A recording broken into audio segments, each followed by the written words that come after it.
नमस्कार दोस्तों, ये कहानी है माता लक्ष्मी जी की। एक गांव में एक साहूकार रहता था। साहूकार की एक सुंदर सी बेटी थी।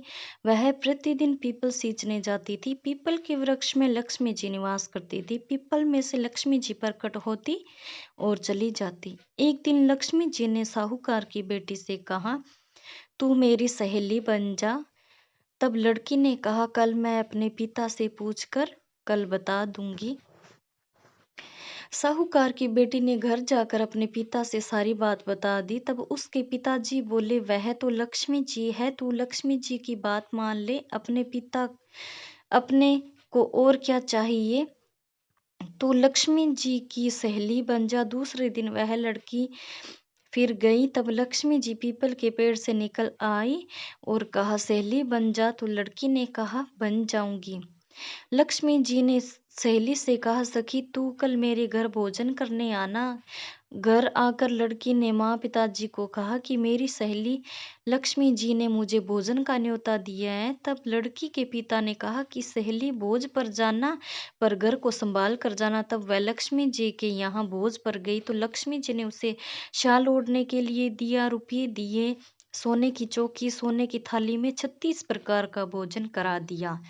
भोजन कर जब वह जाने लगी तो लक्ष्मी जी ने पल्ला पकड़ लिया और कहा कि हे सखी, मैं भी तुम्हारे घर झीमने आऊंगी। तो उसने कहा कि जरूर आना सखी। तब वह घर जाकर चुपचाप बैठ गई। पिता ने पूछा कि बेटी, सहेली के यहाँ भोजन करके आई है और तू उदास क्यों बैठी है। तो उसने कहा, पिताजी मेरे को लक्ष्मी जी ने इतना दिया, अनेक प्रकार के भोजन कराए, परंतु मैं कैसे कराऊंगी, उनकी इस प्रकार से आओ भाव कैसे करूंगी, अपने घर में तो कुछ भी नहीं है। तब उसके पिताजी ने कहा कि गाय के गोबर से पीली मिट्टी से लेप लगाकर घर की सफाई कर ले।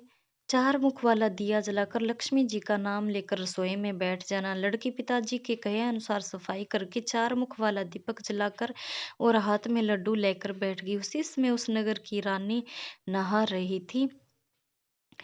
तो उसी समय एक उसका नौलखा हार चील उठाकर ले गई। लड़की के घर यहाँ नौलख का हार डाल गई और उसके हाथ में लड्डू ले गई, जो था लड्डू। बाद में वह हार को लेकर बाजार में गई, सामान लाने लगी तो सुनार ने पूछा कि क्या चाहिए। तब उसने कहा कि सोने की चौकी, सोने का थाल, लाल चुनरी दे दे, मोहरें दे दे और सामग्री दे, 36 प्रकार का भोजन आ जाए, इतना सामान दे। हर सारी चीजें लेकर बहुत सारी तैयारी करी और रसोई करी। फिर लक्ष्मी जी को बुलाया। आगे आगे गणेश जी, पीछे पीछे लक्ष्मी जी आई। उसने फिर चौकी पर आसन बिछाया और कहा, सहेली चौकी पर बैठ जाओ। लक्ष्मी जी ने कहा, सहेली चौकी पर तो राजा महाराजा के भी नहीं बैठी, किसी के भी नहीं बैठी। तो उसने कहा कि मेरे यहाँ तो सखी बैठना पड़ेगा। तो फिर लक्ष्मी जी चौकी पर बैठ गई। तब उसने उनकी बहुत खातिरदारी की। जैसे लक्ष्मी जी ने करी वैसी ही उसने करी। लक्ष्मी जी उस पर खुश हो गई एकदम। घर में खूब अन्न धन के भंडार भर गए और लक्ष्मी जी ने आशीर्वाद दिया कि जो कोई भी लक्ष्मी जी की बैठी हुई तस्वीर की पूजा करेंगे, उसके घर में लक्ष्मी जी सदैव निवास करेगी। हे लक्ष्मी, जैसा तुमने साहूकार की बेटी को दिया, वैसा सबको देना। कहते सुनते हुंकारा भरते सारे परिवार को देना, पीहर में देना, ससुराल में देना, बेटे पोते को। हे लक्ष्मी माता, सबका कष्ट दूर करना, दरिद्रता दूर करना, सबकी मनोकामना पूरी करना। जैसी उस साहूकार की लड़की को दिया, वैसा सबको देना, अन्न धन सब कुछ। Thanks for watching.